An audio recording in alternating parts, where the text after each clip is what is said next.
Brightness is the first thing that we're covering. I got this comment from a viewer who had concerns about the brightness on their Prompter XL, so we're gonna use this, the Datacolor Spider X Pro. The comment says, when I look at mine, I'm noticing that the XL is about 30% darker. I have the brightness all the way up and tried swapping cords and computers and a bunch of other things. No luck. On Elgato's comparison page, they say that the original Prompter had a peak brightness of around 400 nits, and the XL had a peak brightness of 600 nits. So I don't know if anybody else has done this using a Datacolor Spider X Pro, which I use to calibrate my monitors in the studio, and that reminds me, I need to recalibrate my monitors in the studio. Anyway, seeing as I have both prompters, let's measure the difference. According to the readout coming from the Spider X, the original Prompter is giving us a brightness reading of just under 480 nits, while the Prompter XL is giving us a result of 627 nits. Now, both of those are above what Elgato rates each prompter for, but there is, however, a 30% difference.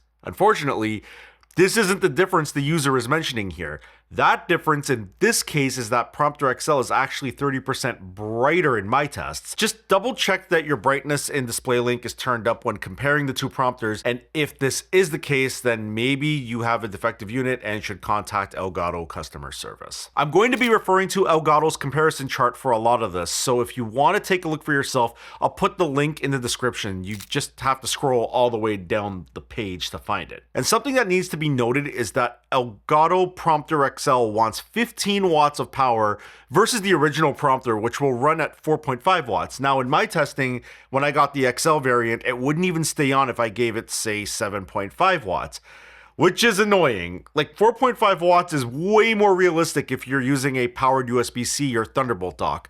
Thunderbolt docks, by the way, unless explicitly specified, will only supply 7.5 watts of power. I need to vent about Elgato yet again. What kills me about this power thing specifically is that Elgato had a capture card, which I own. And by the way, this is relevant in a moment, just stay with me. I have the Elgato Game Capture 4K60S Plus, what a name, which was only released in 2020 and then wildly discontinued in November of 2022. This is especially annoying because it never had Mac support, but it was a cool portable capture card with an SD card slot. I bring this up because this card in particular, which by the way, I used it on the road a lot, and it has seen way better days. Anyway, it had two USB-C ports on the back. One for the connection to the computer if you were using a computer, so one for the computer in question, and it also shipped with a USB-C power brick and a second port that was to supply power to the device. Look at the back of the Prompter XL. Are you telling me that Elgato, you couldn't add a second USB-C port for this purpose?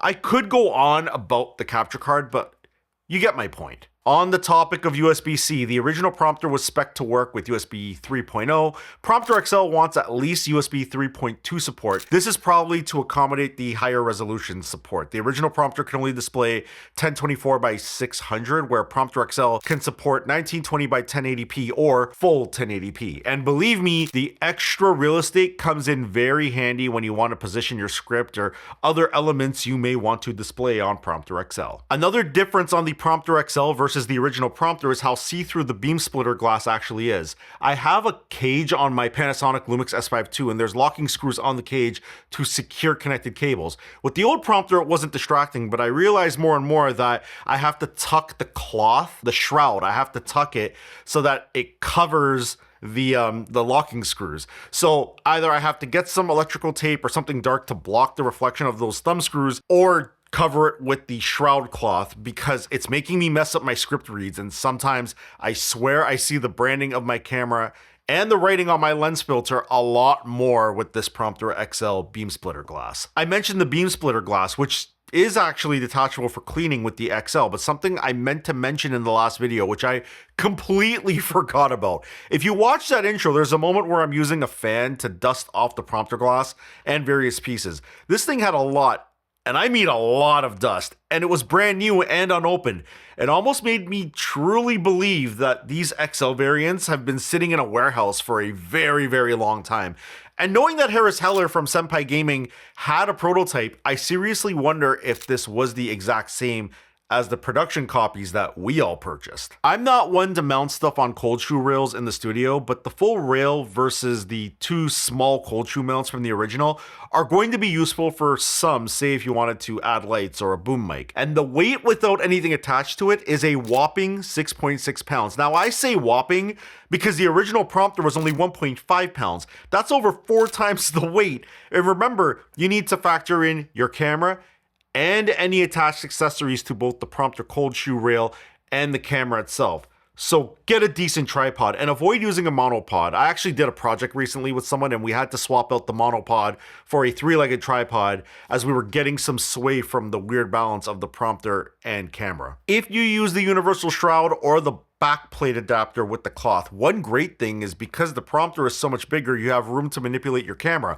I use a CPL filter for removing reflections so I can actually adjust it as need be by just putting my hand inside and reaching for the front of the lens. And fun fact, by the way, being a guy who shaves his head bald means I will get that hot spot on my big old dome, even with a super soft light. So the CPL solves this.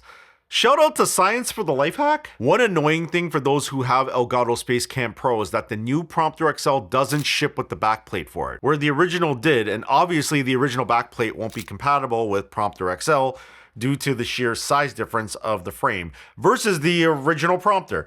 And considering what they're charging for Prompter XL, that's super annoying. My honest recommendations are the following. Don't take either Prompter or Prompter XL out as portable devices. On the XL model, the monitor is removable via magnets, and I promise you, you will be in some kind of a rush and will drop it by accident. And holding Prompter XL with the display attached is an awkward affair.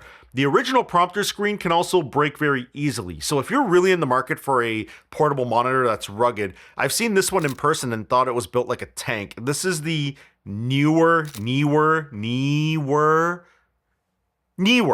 X12. It's 14 inches. Why it's called the X12 is beyond me. But anyway, it's bigger than Prompter XL and it's only $159.99 US, and it even comes with a carrying case. However, you'll want to use this with an iPad or similar tablet.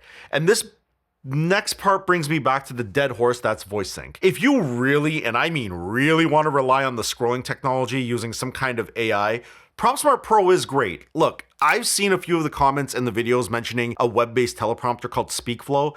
It looks nice, however, the pricing kind of bothers me.